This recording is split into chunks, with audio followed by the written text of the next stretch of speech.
ఈ విధంగా ఉడికిందండి. ఇప్పుడు దీన్ని తాలింపు వేయాలి. ఆల్రెడీ కట్ చేసి పెట్టాను.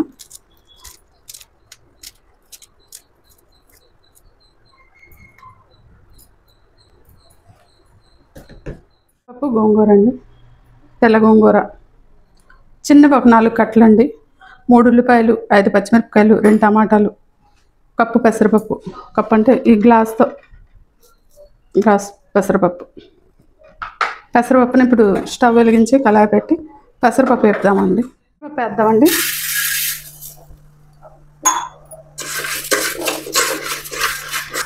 అడుగు అంటకుండా కాస్త వేపుకోవాలండి. పచ్చివాసన పోయేంత వరకు వేపామండి. ఇప్పుడు వాటర్ వేద్దాం.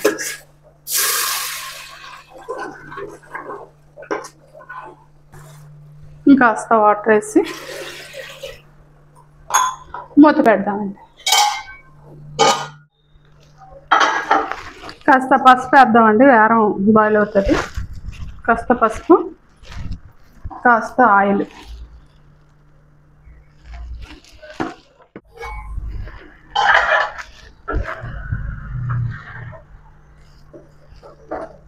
ఇంకాస్త ఉడుకుతుంది.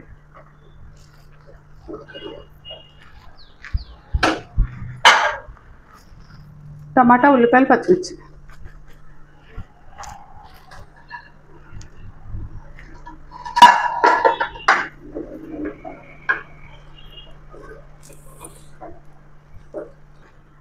మూత పెట్టాలి, దగ్గర బాయిల్ అవ్వాలి. ఇప్పుడు ఈ గోంగూర కూడా వేసుకుందామండి. కట్ చేసి పెట్టుకున్న గోంగూర వేద్దాం.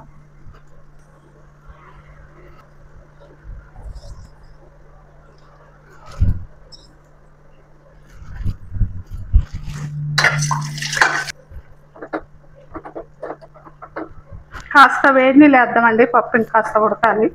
వేడి నీళ్ళు మరగబెట్టేస్తాను. మూత పెట్టేసి కాస్త వేడి నీళ్ళు వేస్తాను. చూద్దాం.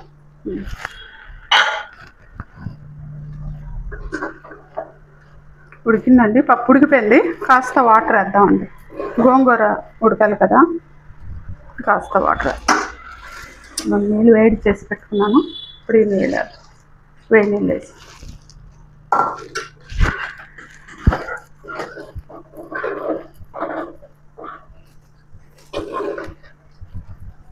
మూత పెడదాం.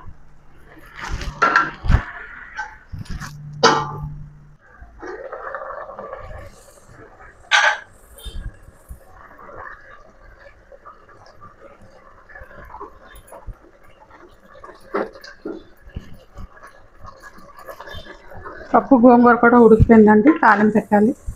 తాలింపు పెట్టే ముందు కొద్దిగా మెదపాలండి. ఇలా పట్టుకుని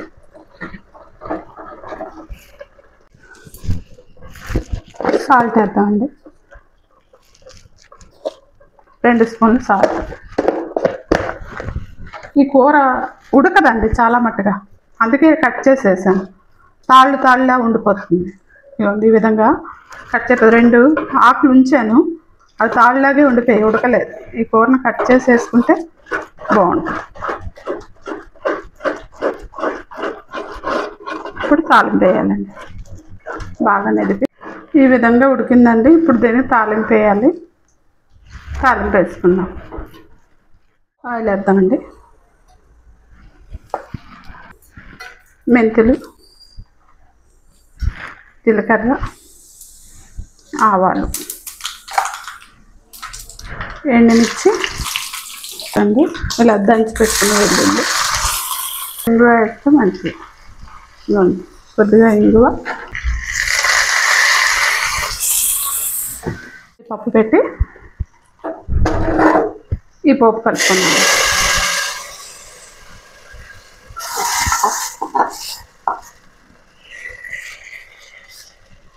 ఈ విధంగా ఈ గోంగూర ఇలా చిక్కగా ఉండాలండి, పలచబెడితే బాగోదు.